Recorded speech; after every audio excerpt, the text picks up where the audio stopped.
여러분, 에녹이라면 어떤 생각이 드십니까? 날마다 하나님과 동행한 사람, 그것이 에녹입니다. 1년 365일 하나님과 동행해야 되겠지요. 그래서 에녹이 365세까지 살았는 게 아닌가, 그런 생각을 해봅니다. 그리고 에녹의 믿음에 대하여 적힌 히브리서도 제가 가진 성경에는 항상 365면에 있습니다. 우연의 일치겠지요. 히브리서는 믿음에 관하여서 믿음이 무엇인지, 그 새 언약을 믿는 것이 어떤 것인지를 계속해서 말씀합니다. 그래도 사람들이 믿음에 대해서 오해하고 잘못된 믿음을 가지니까 믿음은 무엇이다 라는 정의를 내리고, 이제는 믿음의 예를 들어서 믿음의 사람들이 어떤 믿음으로 어떤 일을 했고 그것이 어떤 증거가 되었다라는 것을 이제 히브리서는 밝혀내고 있습니다. 지금까지 믿음에 대해서 오해가 많이 있었습니다. 저도 교회 안에서 자랐고 모태신앙으로 자랐습니다. 그런데 교회에서 믿음에 관해서 말할 때에, 믿습니다 하고 말할 때에 그 믿음이 진짜 믿음이었는가라는 것을 생각해 보면 혼자 웃음을 지을 때가 많이 있습니다. 세상적인 잘못된 믿음을 교회 안으로 끌어와서 그 잘못된 믿음의 눈으로 성경을 바라보았고, 그것 때문에 교회가 지금의 이 지경에 이른 것이 아닌가 하는 생각이 듭니다. 여러분, 믿으면 부자가 될 수도 있습니다. 그래도 안 믿는 부자가 훨씬 더 많습니다. 여러분, 믿으면 믿음으로 병이 낫습니다. 그런데 안 낫기도 합니다. 여러분, 믿으면 성공합니다. 반드시 믿으면 성공합니다. 그런데 그 성공은 세상이 말하는 성공과 다릅니다. 하나님이 형통하였더라라고 말할 때에 그 형통함이, 요셉의 경우를 보면 억울한 누명 덮어쓰고 종으로 팔려가고 그리고 감옥에 갇히고, 그것이 요셉에게 형통하였더라라고 한 후에 일어난 일이었습니다. 믿으면 만사 형통한다라고 말합니다. 여러분, 만사 형통합니다. 그런데 우리가 생각하는 만사 형통과 성경이 말하는 만사 형통이 다르다라는 겁니다. 여러분, 믿음은 그러한 믿음이 아닙니다. 신앙이 말하는, 성경이 말하는 믿음이 아니라 내가 생각하는 믿음, 세상이 믿는 믿음을 믿음으로 착각하는 사람들이 많이 있기 때문입니다. 믿음의 사람의 첫 번째 예로 말했던 아벨은 참된 제사를 드리고 그 제사를 하나님이 받으심으로 말미암아 그 증거를 얻었다라고 말했습니다. 그리고 그의 예물에 대하여 증언하심이라, 하나님이 증언하셨다라고 말합니다. 하나님이 아벨의 예물을 기뻐 받으셨습니다. 아벨이 믿음의 삶, 예배의 삶을 살았기 때문입니다. 그런데 그가 죽었습니다. 그 예배 때문에 말입니다. 그래도 하나님은 그가 지금도 믿음으로써 말한다라고 말합니다. 여러분, 믿음의 증거를 얻었으면 장수하고 복을 누리고 대대손 자손을 낳으면서 땅에 번성하고 축복을 얻어야 하는 것이 믿음이 아닐까요? 그런데 믿음의 첫 번째 증인부터 우리의 생각과 어긋나고 있는 것입니다. 히브리서 11장 1절 2절은 믿음에 대해서 정의합니다. 믿음은 바라는 것들의 실상이요 보이지 않는 것들의 증거니 선진들이 이로써 증거를 얻었느니라 라고 말합니다. 여러분, 믿음이 내가 바라는 것들의 실상이고 내가 원하는 보이지 않는 것들의 증거라라는 말이 아닙니다.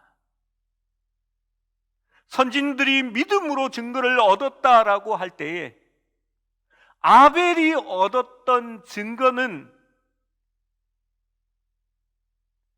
하나님께 그가 올바르게 예배하고 그의 삶이 하나님 앞에 드려졌다라는 것이 믿음의 증거였던 것입니다.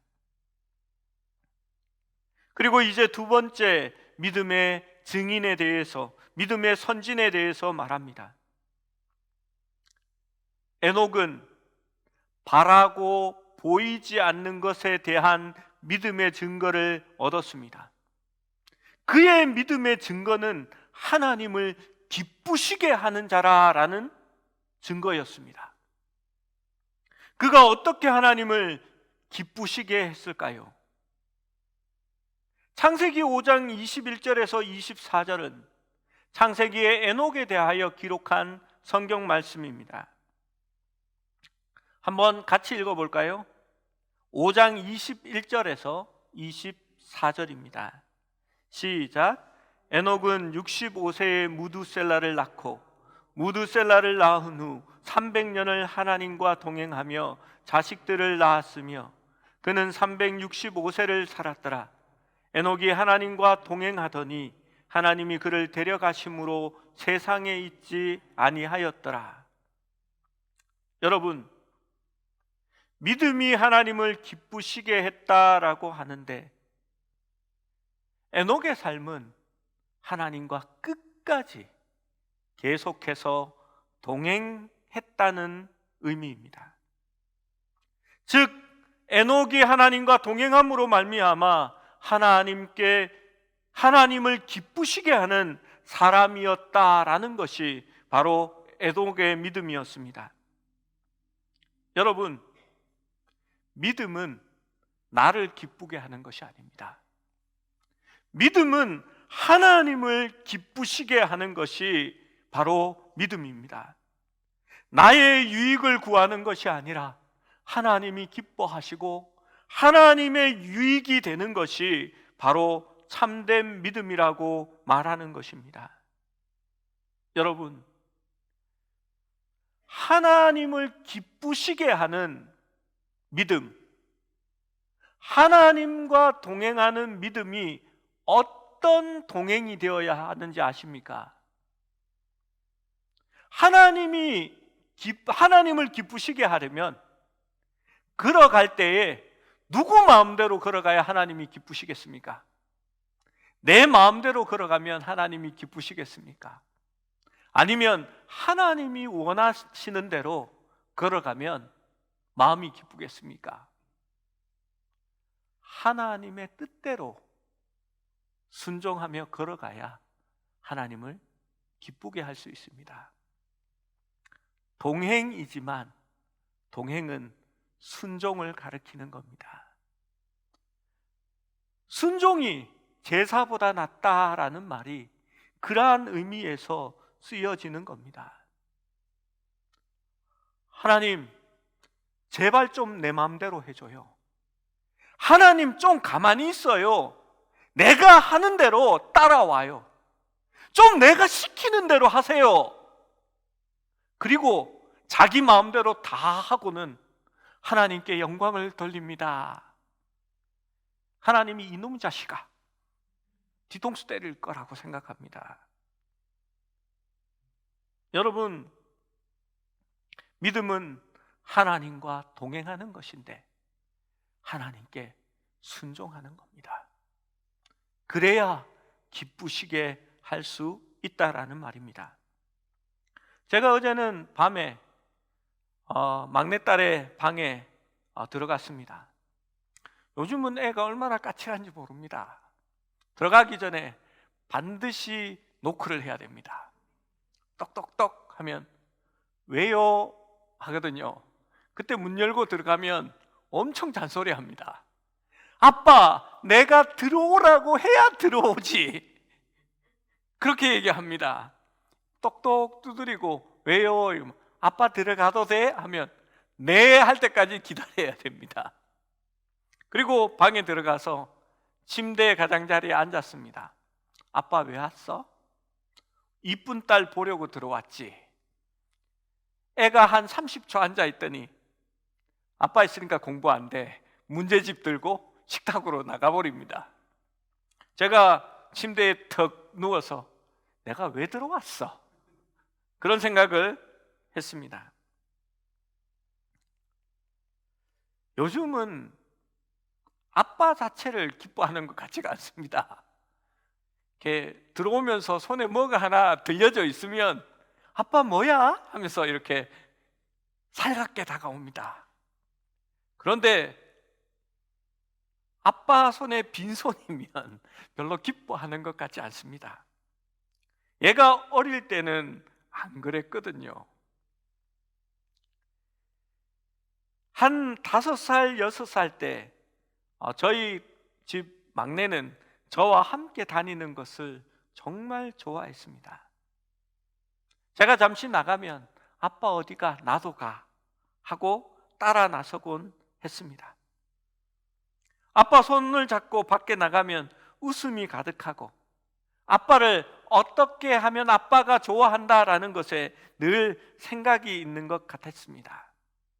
그래서 가끔은 뽀뽀도 해줬습니다. 그리고 위험한 길을 갈 때는 아빠 손 하면서 자기 손을 잡으라고 합니다. 더 위험한 곳에 갈 때면 아빠 하고 두 팔을 벌립니다. 그러면 아이를 안습니다. 그때가 참 좋았습니다. 제가 좋았습니다. 그래서 가끔은 하나님께서도 우리에게 그렇게 말하시는 것 같습니다. 너희가 어린아이 같이 아니하면 천국에 갈 수 없느니라. 우리가 정말 어린아이의 모습으로 아빠를 부르고 아빠 손을 잡는 것을 좋아하고 조금이라도 어려운 일이 있을 때에 손을 내밀면서 아빠라고 하고 또 더 어려운 난간이 있으면 두 팔을 벌려서 아빠라고 말해주기를 하나님은 원하시는 것 같습니다. 그 동행함을 하나님께서 기뻐하신다. 그것이 믿음이다라고 말하고 있는 겁니다. 여러분, 보이지 않는 하나님과 동행하기 위해서 어떻게 할까요? 문제는 하나님이 우리의 눈에 보이지 않는다는 겁니다. 그분의 손을 잡고 싶어도 그 손을 의지할 수 없을 때가 많이 있습니다. 그러면 보이지 않는 하나님과 동행하는 방법이 무엇일까요? 그것을 히브리서 11장 6절에는 말하고 있는 것입니다. 11장 6절 말씀을 함께 읽어봅니다. 시작.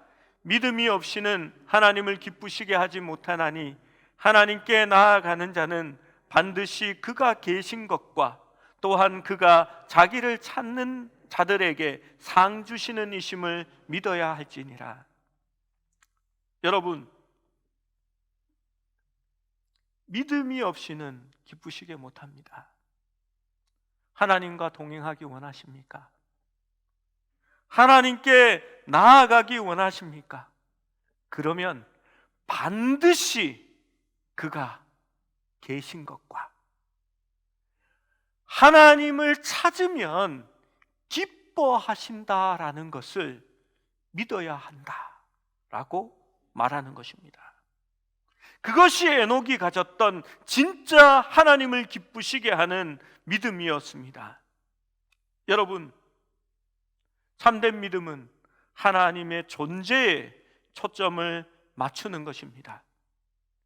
보이지 않는 분과 동행한다는 것은 그 하나님이 늘 우리와 함께 계신다라는 것을 믿는 것이고, 그 보이지 않는 하나님을 우리가 찾을 때마다 하나님이 우리에게 상 주시기를 원하신다라는 것을 믿는다는 것입니다. 여러분, 하나님과 함께 걸어갑니다. 하나님은 보이지 않습니다. 그러나 그 하나님이 나와 함께 계신다라는 것을 늘 믿는 겁니다. 그래서 하나님과 대화할 수 있습니다. 하나님과 함께 걸어갈 때에 힘들고 어려운 일을 만나기도 합니다.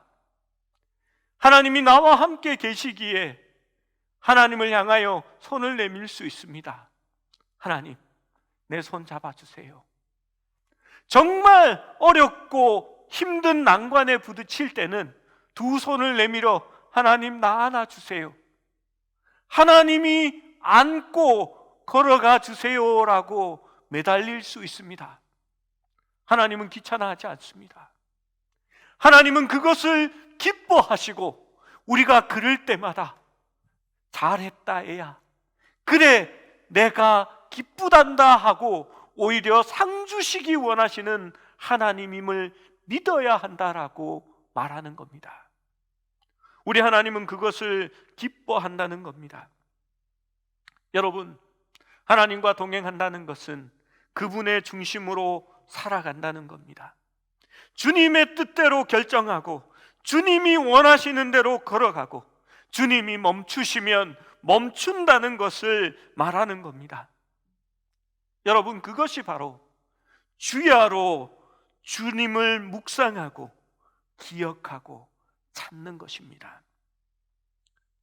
성령 안에서 산다는 것, 빛 가운데 거한다는 것, 포도나무에 매여서 살아간다는 것, 생수의 강이 우리 마음속에서 끊임없이 넘친다는 것, 생명의 떡이 살아서 우리를 날마다 움직이게 한다라는 그것은 하나님과 동행하고 우리가 늘 그의 안에 있다는 것을 표현하는 말입니다. 여러분, 믿음의 사람은 늘 내가 하나님 앞에 서 있다는 것을 기억하는 사람들입니다. 때로는 분노할 수 있습니다. 때로는 운전만 하면 괴수로 변하는 그런 분들이 있습니다. 그런데 그 순간 하나님이 나와 함께 하신다는 것을 기억할 수 있어야 합니다. 그리고 나의 원대로 하는 것이 아니라 하나님이 말씀하시는 것을 그 순간 들을 수 있어야 하는 것입니다. 여러분, 그리스도께서 나와 함께 계신다는 사실을 끊임없이 인식할 수 있기에 우리가 하나님을 부르는 것은 기도보다도 더 정겹고, 우리가 말하는 예배의 의식의 기도가 아니라 하나님과 동행하면서 말하는 기도가 될 수 있는 겁니다. 마치 어린 딸과 함께 걸어갈 때에 아이가 아빠 하면서 이렇게 쳐다보는 것 같이, 사랑하는 여인이 둘이 걸어가면서 뭔가 있을 때마다 자기야 하면서 대화를 시작하는 것처럼 우리가 하나님과 함께 걸어갈 때에 하나님과 끊임없는 감정을 교통하고 성령 안에서 하나님과 대화하는 것입니다. 그래서 성령의 감화 교통하심이 너희 무리와 함께 있을지어다 라고 축복 기도를 하는 것입니다. 여러분, 저는 제 고향교회에 김덕신 목사님을 참 좋아했습니다. 이분이 기도해 주실 때면 저는 늘 그런 생각을 했습니다. 하나님하고 참 친하다. 제가 신대원에 추천서를 받으러 갔을 때 이분이 해주신 기도를 아직도 생각합니다. 이분은 늘 성경 읽는 것을 강조하셨거든요. 저에게 물으셨습니다. 성경 백독했어? 제가 아직 못했습니다 하니까 얼마나 했어? 그래서 제가 몇 독했습니다 라고 얘기했더니 이 목사님은 그러셨습니다. 100독 정도도 안 하고 목사하면 너도 죽고 성도도 다 죽인다. 그리고 졸업할 때까지는 100독을 해라 라고 얘기해 주셨습니다. 그리고 추천서를 써주시고 기도를 해 주셨습니다. 근데 그 기도가 이랬습니다. 아이고 아버지, 우야합니까? 요즘은 목회가 참 어렵습니다. 그리고 신학교 나와도 일자리가 없습니다. 여러분, 진짜 하나님과 대화하는 것처럼 기도하셨습니다. 저는 그 기도를 몇 번이고 들을 수 있었습니다. 이분은 종교적인 예식이나 형식이나 어떤 틀에 박힌 기도가 아니라 늘 함께 있는 하나님을 찾고 그분과 얘기하고 있구나라는 것이 마음에 느꼈습니다. 여러분, 후안 카르로스 오르티즈라는 목사님이 있습니다. 이분이 참 설교를 재미있게 하시는 분이시거든요. 그래서 그분처럼만 설교할 수 있으면 얼마나 좋을까 하고 열심히 젊을 때부터 책을 다 사봤는데 그렇게 되지는 않더라고요. 그런데 이분이 이런 예를 든 적이 있습니다. 성도 집에 찾아갔습니다. 그래서 그 집에 찾아가서 문을 두드렸습니다. 분명히 안에 인기척이 있는데 문을 열어주지 않는 겁니다. 누군가 안에 있는데 왜 문을 열어주지 않을까? 그래서 이분은 발로 문을 뻥뻥 크게 찼습니다. 그런데도 문을 열어주지 않습니다.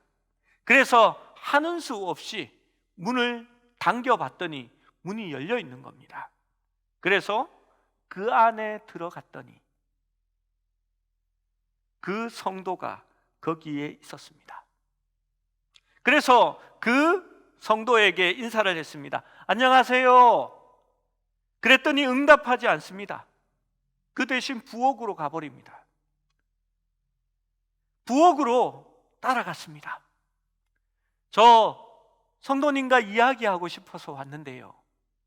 그런데 아무 말도 하지 않더니 감자를 꺼내서 감자를 깎기 시작합니다.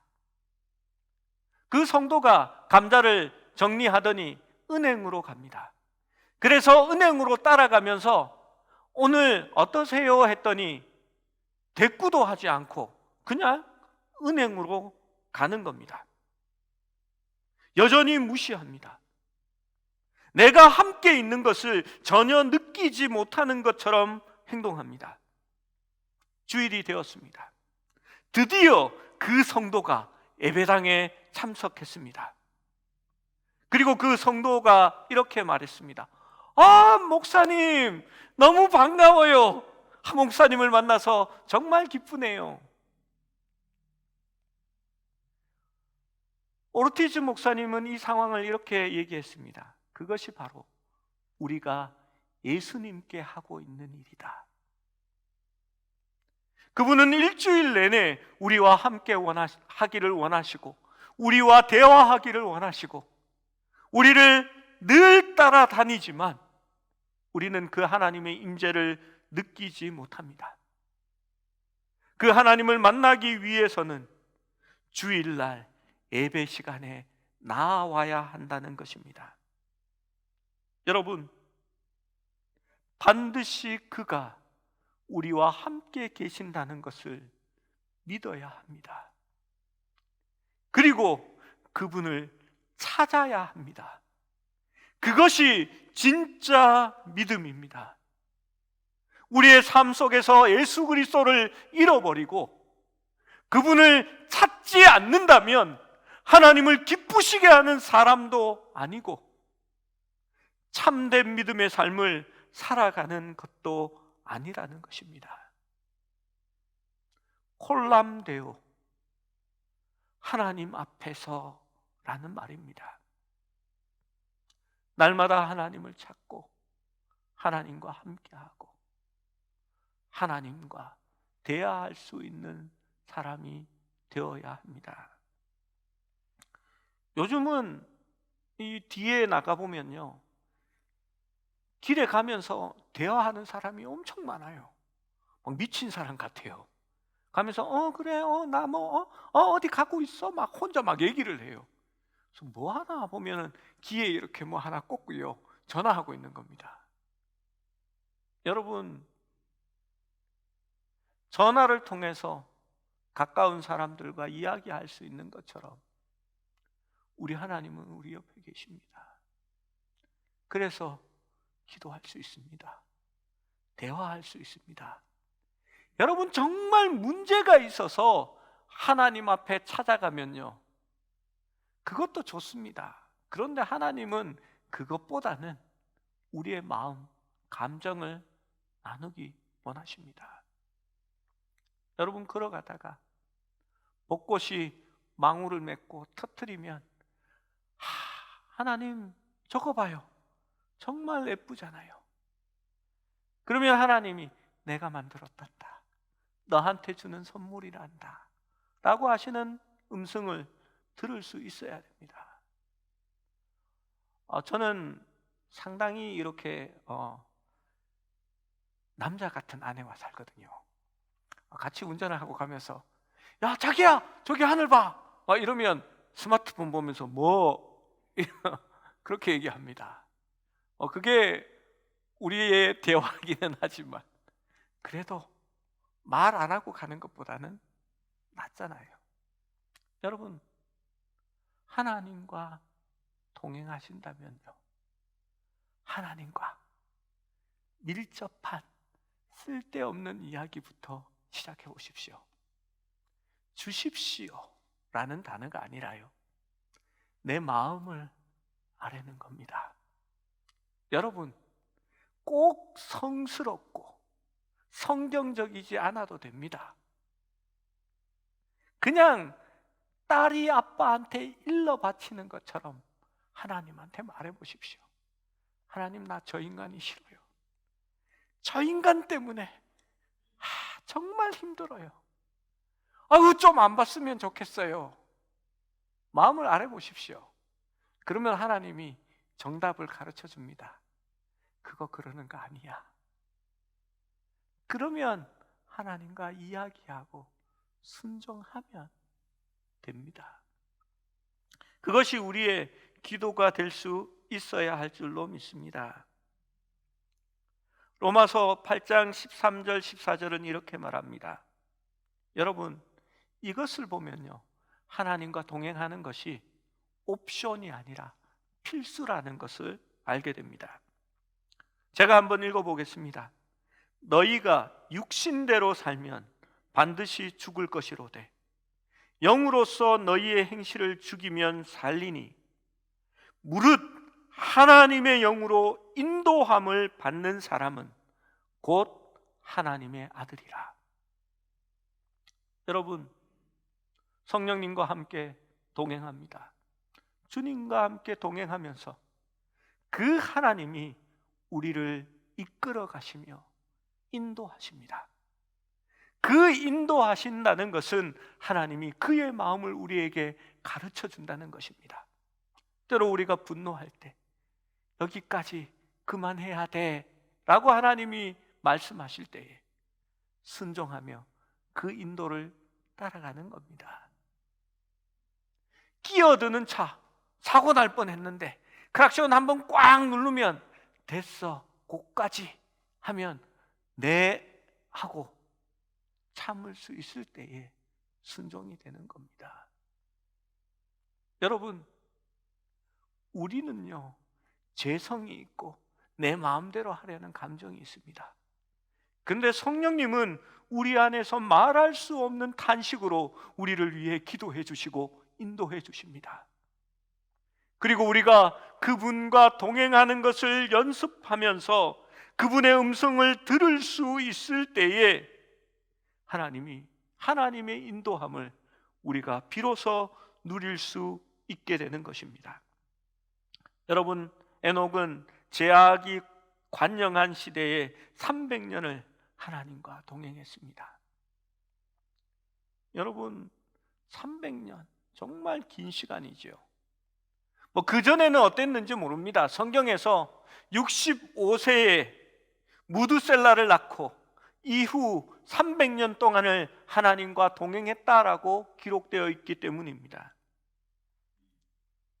여러분, 300년이 아니라 10분의 1, 30년만이라도 여러분 동행했으면, 에녹과 같이 동행했으면 하는 생각을 합니다. 그래서 그 30년을 한번 동행해 보기 위해서 먼저 하루에 1시간 아니면 하루에 30분 큐티라도 해서 그 동행하는 연습을 해보자는 겁니다.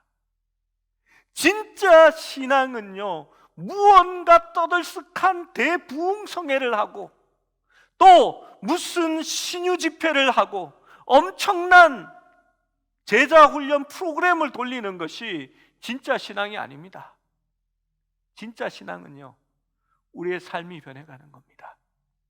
날마다 우리가 주님과 함께 동행하는 겁니다. 주님의 음성을 들으며 그 음성에 순종하며 살아가는 것이 진짜 신앙인 것입니다. 에녹은 하나님과 동행하면서 하나님이 기뻐하시는 것에 대하여 마음이 깊었습니다. 그는 하나님이 뭘 원하실까 날마다 깊이 생각했을 것입니다. 하나님이 좋아하는 것이면 그는 행할 수 있었고 순종했을 것입니다. 여러분, 우리의 삶 속에서는 하나님이 내게, 지금 나에게 무엇을 기대하실까? 우리의 마음이 과연 주님으로 가득 차 있는지 생각해 볼 수 있어야 하는 겁니다. 내 삶이 사랑하는 사람으로 가득 차 있을 때 우리는 그와 함께하고 함께 같은 마음을 가질 수 있고 같이 걸어갈 수 있게 되는 겁니다. 여러분, 주님과 동행하는 것도 똑같습니다.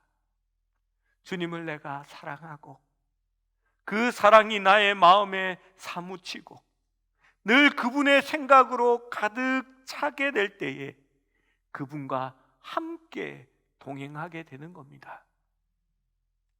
여러분, 신앙생활은 스폰지와 같습니다. 스폰지가 물을 가득 머금고 있으면요, 스폰지를 콕 찌르면 스폰지에서 물이 쑥 흘러나옵니다. 여러분, 그리스도의 향기가 왜 품어져 나올까요? 우리가 어떻게 그리스도의 편지가 될 수 있을까요? 우리가 하나님과 동행하며 그리스도에 대한 생각으로 가득 차 있고 주님이 원하시는 그 마음으로 가득 머금고 있을 때에 누가 우리를 쿡 찌르면요, 주님의 향기가 푹 품어져 나오는 겁니다. 여러분, 에녹이 죽지 않고 하나님 앞에 갔습니다. 동행함으로 말입니다. 저는 그것이 정말 중요하다고 생각합니다. 하나님께서 그 죄악된 세상에서 에녹의 삶을 통하여 믿음을 증거하시기 위하여 그렇게 하신 것이라 생각합니다. 여러분, 함께하면 닮아가게 되어 있습니다. 노름을 배운 사람이 늘 노름꾼과 같이 하면 여러분 노름꾼으로 이렇게 변합니다.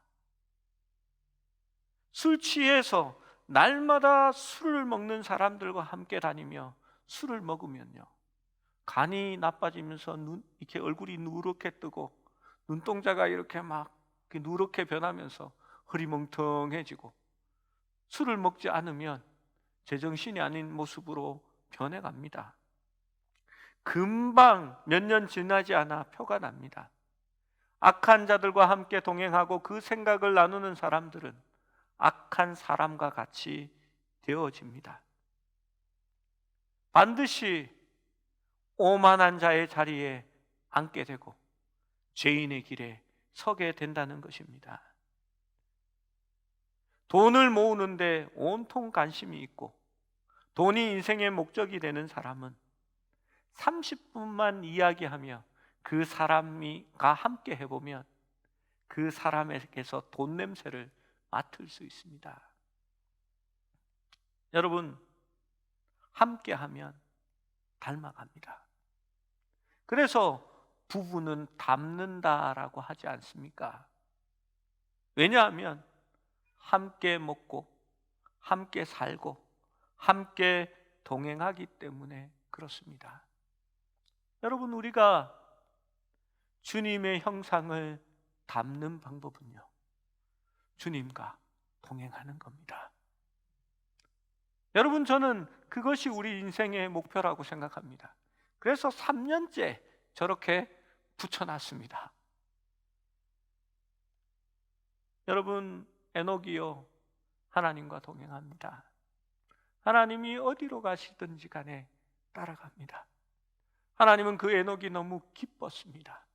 그래서 그와 함께 하기를 원했고 더 멀리 함께 동행하였습니다. 그리고 어느 날 하나님과 에녹은 즐거운 가운데서 이전에 가지 않았던 더 먼 길로 걸어갔습니다. 아마 하나님이 에녹에게 이렇게 말했을 것 같아요. 오늘은 우리가 너무 멀리 왔다. 니네 집으로 돌아가지 말고 이제 나의 집으로 가자 하시고 하나님이 천국으로 에녹을 옮기셨을 것이라 생각합니다. 여러분, 그런데요, 그 인생이 우리에게도 똑같습니다. 하나님과 동행하는 연습을 합니다. 그리고 하나님을 찾습니다. 그 주님으로 말미암아 날마다 생각하고 주님과 함께 걸어갑니다. 그리고 우리가 걸어가는 많은 순간 속에서 우리는 하나님께 손을 내밀고 하나님께 많은 이야기들을 하고 우리의 감정들을 아랠 것입니다. 그리고 어려움이 찾아올 때 두 팔을 벌려 하나님께 두 손을 내밀 겁니다. 그리고 그렇게 하나님을 따라 하나님과 동행하는 삶을 살아가면서 우리의 머리는 희게 변하고 우리의 걸음걸이는 더 늦어지고 우리의 허리는 더 구부정해질지 모릅니다. 그러나 그 동행의 삶 마지막 끝에는 에녹이 간 것처럼 하나님과 동행함으로 말미암아 이 땅에 보이지 않고 영원한 하나님 나라로 인도함을 받을 줄 믿습니다. 사랑하는 여러분, 하나님과 동행하십시오. 그러면 하나님이 우리를 기뻐하시고 너희가 참 믿음을 가졌구나라고 증거해 주실 것입니다. 기도하겠습니다.